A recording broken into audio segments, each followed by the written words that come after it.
Yo les postos, les postas, c'est Sacha, bienvenue pour ce débrief, victoire 4-1 du Paris Saint-Germain face à l'OGC Nice. Et on va parler de ce match avec des choses très positives et des choses très négatives, notamment Thomas Tuchel comme d'habitude, mais on va en revenir après. Donc voilà, on part sur une victoire 4-1 du Paris Saint-Germain avec un Angel Di Maria masterclass, impressionnant, incroyable, brillantissime. Di Maria a fait une première mi-temps, même un match, mais surtout une première mi-temps, 1000 sur 1000, voilà, 1000 pour 1000.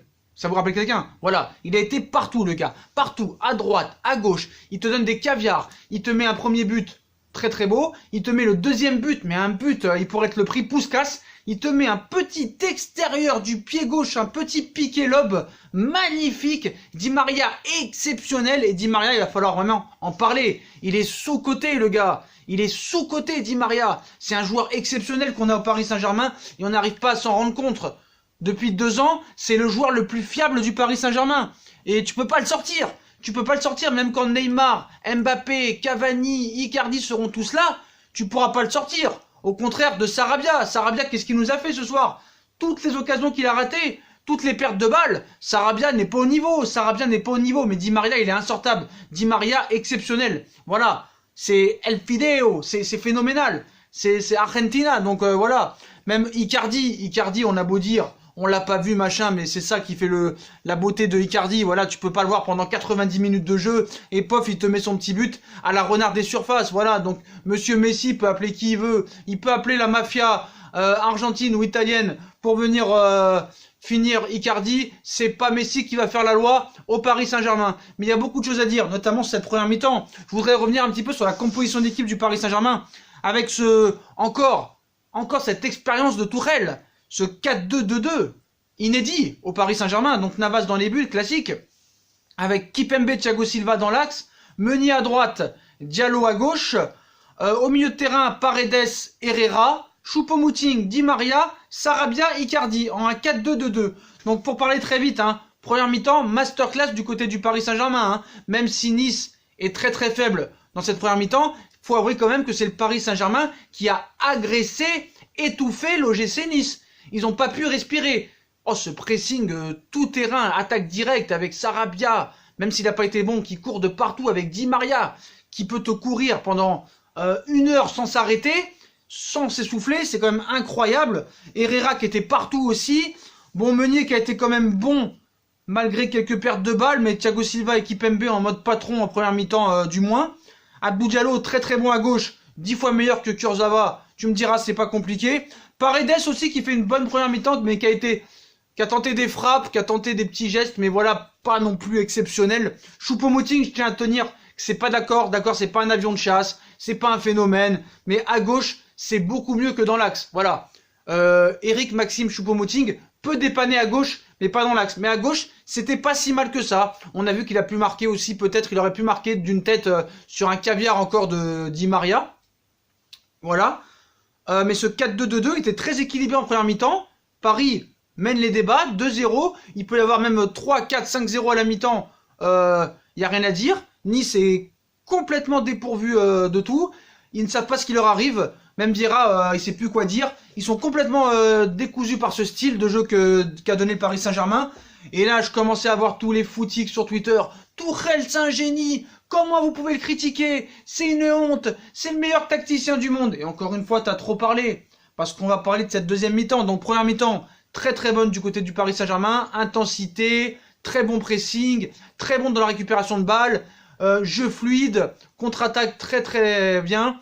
Mais voilà, la deuxième mi-temps, je suis désolé, la deuxième mi-temps, catastrophique. La deuxième mi-temps, nullissime. Nullissime. Et le magicien Tuchel se réveille.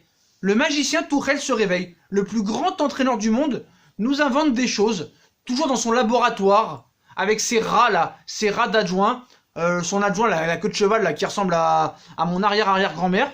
Il te sort ton capitaine, Thiago Silva, et me dites pas que c'est par précaution, me dites pas que c'est une blessure, il n'y avait pas de blessure, on a vérifié.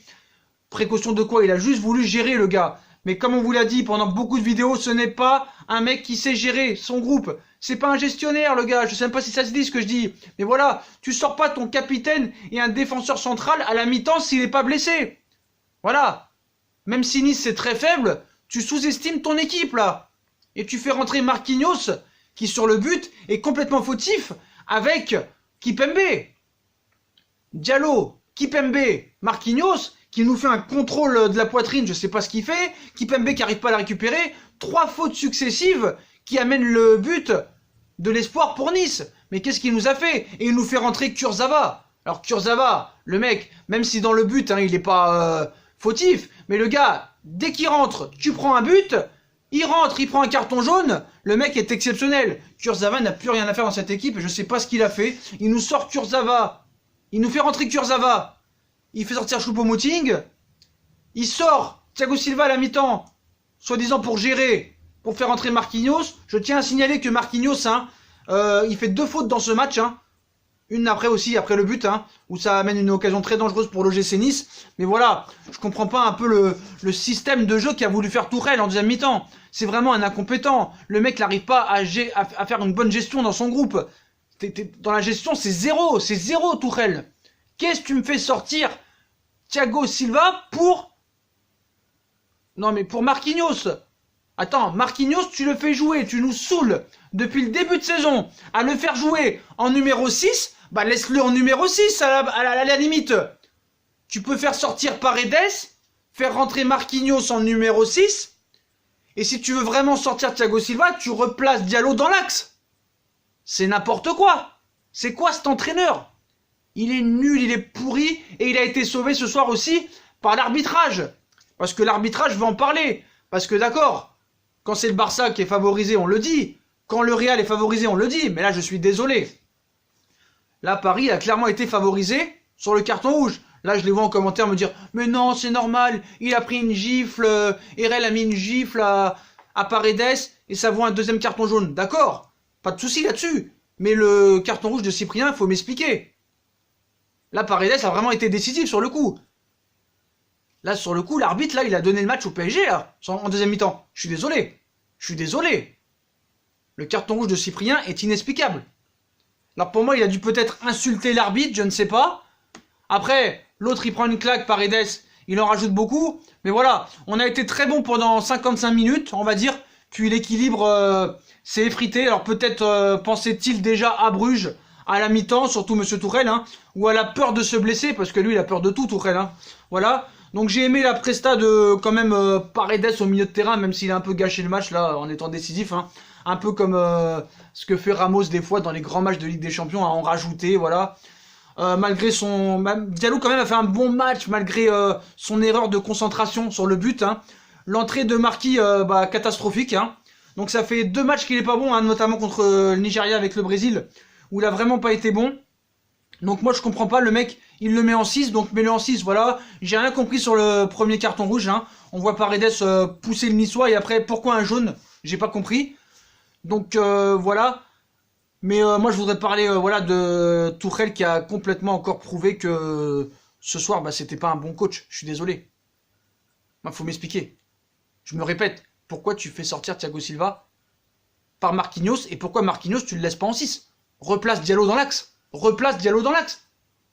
Tiens-toi-y. Apparemment, c'est ta grande trouvaille Marquinhos numéro 6. Bah, laisse le numéro 6. Je comprends pas. Je comprends pas, là. C'est quoi, ce gars? Bientôt, il va nous mettre qui? Il va nous mettre qui? Donc, voilà. Mais moi, je tiens vraiment aussi à préciser que Di Maria, ce soir, a été exceptionnel. Mais voilà. Et Kylian Mbappé, je vais en parler aussi de Kylian, parce que le gars, il rentre. Kylian, il rentre, le mec. En 5 minutes, un but, une passe décisive. Je suis désolé, le gars est extraordinaire, quoi qu'il en soit. Que ce soit Nice en face quand même et que c'est faible, il faut le faire quand même. Donc voilà. Donc je pense que quand tous les blessés vont revenir, Sarabia il va sortir complètement de ce match. Hein. Belle prestation d'Herrera, très très propre. Voilà, faut dire la vérité, très très propre. Très peu de fautes commises. Mais voilà, je veux parler de Mbappé qui est vraiment l'avenir du Paris Saint-Germain. Je suis désolé. Puis voilà, et quand Neymar devrait prendre exemple sur Di Maria, les comportements de Di Maria et d'Mbappé, parce que vraiment ce soir, Di Maria, c'est la classe internationale. Icardi, franchement, hein, il a mon approbation. Mais voilà, malmené, hein, le PSG s'impose à Nice, mais malmené en deuxième mi-temps, voilà. Hein. Donc après, Nice se retrouve à 9 et peut pas faire grand-chose. Voilà, mais en deuxième mi-temps et surtout les 35 dernières minutes, Nice a dominé. Et Paris a été un peu... sauvé par l'arbitrage. Voilà. Donc, Il faut le dire quand Paris est favorisé. Ce soir, Paris a été favorisé. Donc, quand c'est Turpin qui favorise Lyon, quand c'est le directeur de l'UEFA qui favorise le Barça, et ce soir, ça a été l'arbitrage aussi qui a sauvé Tourelle. Voilà. Di Maria a sauvé Tourelle, l'arbitre a sauvé Tourelle, parce que les cartons rouges ne sont pas, pour moi, justifiés à 100%. Mais voilà, et Mbappé qui offre le caviar à Icardi pour le 4e but. Hein, et Icardi, franchement, voilà. Donc, le Texier, ce soir, a sauvé Tourelle, ainsi que Di Maria. Mais moi, je veux vraiment qu'on parle de Di Maria. Les notes, moi, je voudrais qu'on voie un petit peu, qu'on mette des notes un petit peu ce soir. Voilà, le débrief va être un petit peu long, c'est pas grave. Je voudrais qu'on mette un petit peu des notes, parce que bon, Navas, il a été concentré tout au long de ce match. Voilà. Après, sur le but, hein, il peut pas faire grand-chose, le gars. Hein. Quand tu vois ce que fait Kipembe avec Marquinhos, hein, il voulait faire un taureau, les gars. Je sais pas ce qu'ils voulaient faire. Ils se sont cru au camp des loges à faire un taureau avec Diallo, Marquinhos, Kipembe. Je sais pas ce qu'ils ont voulu faire. Donc voilà, moi, je mettrais un 5,5 sur 10 pour Navas. Il a été concentré tout au long de la partie. Il se fait fusiller à la 66e minute sur le but niçois, mais il a été abandonné par sa défense, donc il peut rien faire. Meunier, bon petit match, hein, une bonne activité côté droit. Il a été passeur décisif pour Di Maria. Vraiment, il a bien géré. Voilà, il a bien géré la belle passe en profondeur, hein, sur le bijou de Di Maria, hein, parce que c'est vraiment une belle passe aussi, mais quel but de Di Maria, voilà. Donc Meunier, il a globalement été bon, même s'il s'est mis trop à reculer des fois, hein, à l'image de l'équipe, hein, en milieu de seconde période, avec un déchet technique abondant en deuxième mi-temps. Toute l'équipe s'est mise en difficulté avec ce changement tactique de Tourelle, de changer Marquinhos à la place de Silva et de faire entrer Kurzawa à la place de Choupo-Moting. Donc voilà, très bon match de Kipembe par contre. Voilà, faut l'avouer. Même si sur le but il est un petit peu fautif, mais quand même très bon match. Voilà, une occasion à la 3e sur un ballon cafouillé dans la surface suite à un coup franc, mais voilà, le gardien il a fait la parade. Mais une seconde à la 36e de la tête sur un corner, là aussi le portier a fait l'arrêt, relâché sur le but niçois. Il tarde à dégager, dommage. Mais il a entaché une partie globalement bien maîtrisée dans ses interventions. Il a quand même eu un carton jaune à la 86e minute. Diallo, il a été bon, mais bon moyen. Voilà, moi je dirais bon moyen. Il a été bon en première mi-temps, mais voilà, côté gauche de la défense, il a plus souffert en seconde période, on va dire. Première mi-temps bonne, mais en deuxième période, il a plus souffert. Donc tu vois qu'à son poste-là, il peut dépanner, mais dans les gros matchs, il faudra pas le mettre à gauche. Hein. Voilà, faut être très clair là-dessus. On pourra pas le mettre à gauche. C'est surtout en deuxième mi-temps qu'il a un petit peu eu du mal. Voilà, je pense. Après, bon, Marquinhos, l'entrée de Marquinhos, pour moi, elle a été catastrophique. Voilà, je tiens à dire. Et je pense que Marquinhos, peut-être a-t-il perdu ses repères dans l'axe. Parce que quand tu vois contre le Nigeria, il n'a pas été bon du tout. Donc, et là, ce soir non plus. Donc, il est rentré à la place de Thiago Silva, qui a été très bon. Hein. Le capitaine du PSG n'a joué qu'une mi-temps. Il a très bien géré. Il a été sûr sur ses interventions, Thiago Silva. Il a été remplacé par Marquinhos, mais voilà. Marquinhos, je ne vais pas en parler ce soir parce que...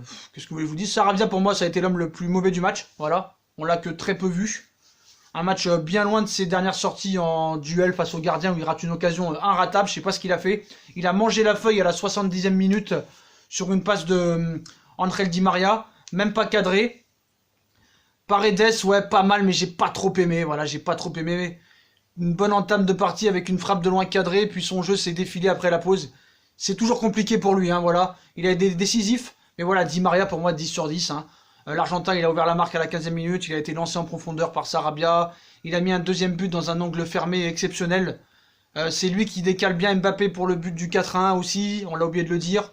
Icardi qui a été très bon aussi. Une occasion à la 3e minute sur un ballon cafouillé dans la surface suite à un coup franc. Mais le gardien, il avait fait une parade, je crois. Tu le vois pas pendant le match. Il a été passeur décisif pour Di Maria aussi, qui lance en profondeur sur une déviation au milieu de terrain pour ouvrir le score. Voilà, il marque à la 91e minute dans le but vite, il est bien servi par Mbappé, voilà. Choupo-Moting, bien moyen, il a eu beaucoup d'activité côté gauche. En première période, une occasion à la 3e minute sur un ballon cafouillé dans la surface, suite à un coup franc. Aussi une bonne tête, mais voilà, il a été remplacé par Kurzawa, qui a été aussi, comme d'habitude, catastrophique. Mais voilà, bilan de ce match, bonne première mi-temps, bien géré, très bon pressing, très bon dans la récupération, très bon dans le jeu vers l'avant, très bon dans les attaques directes. Et en première mi-temps, Monsieur Tourelle, qui a voulu encore faire des tests pharmaceutiques, voilà, des tests avec ses petits rats, voilà, en nous faisant sortir Marquinhos pour Thiago Silva qui a été en taille patron, suivi de l'entrée de Kurzawa à la place de Choupo-Moting. Donc voilà, après ça a complètement déséquilibré.